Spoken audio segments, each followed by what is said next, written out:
He gets a pretty significant weight turnaround on all the main chances in the Doncaster. And at the end of the day, it's a handicap, so it brings us into it. Okay.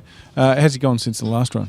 Yeah, I've been very pleased. Had a strong gallop here on Tuesday, worked very well. Peter Roble, his race rider, rode him in that gallop, and he was pretty happy. And the track was sort of close to heavy that day, and he seemed very comfortable. So, I think it's all sort of looking like a good run for him. The barrier is probably the only issue.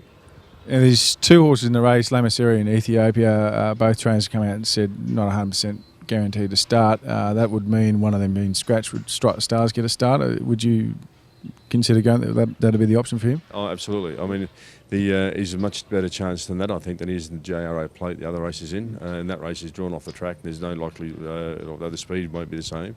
There looks to be good speed in the Doncaster, and the sting out of the track helps him in either race probably, but certainly the fact that you get a fast run race of any sort is always going to be to Strike the Stars' advantage. He's always promised to win a big race as well. Oh, he has. And when we sat down after his Derby campaign, and he won the Gloaming, and but nothing since.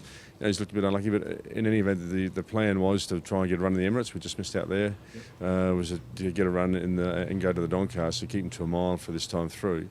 It's been a bit disappointing, frankly, on the way through, but lots of times it's not been his fault.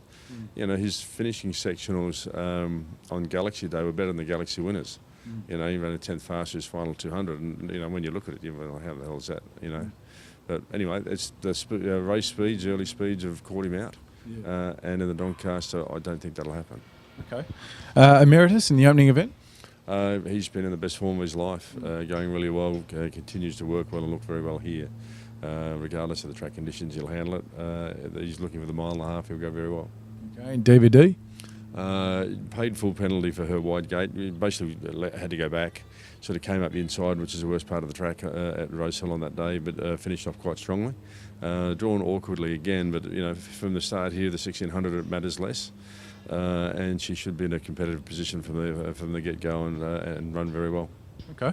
And in the final event of the day, we've got the Guri Galloper Ever the Same. So I think the PJ Bell Stakes winner from last year, and which we saw, of course, yesterday at Canterbury, and also Home in a Wing, who are, off the top of my head, might have contested the Derby a couple of years ago. Yeah, he did. He ran 5th in the Derby. He ran Green Moon to a half head in the Newcastle Gold Cup as well.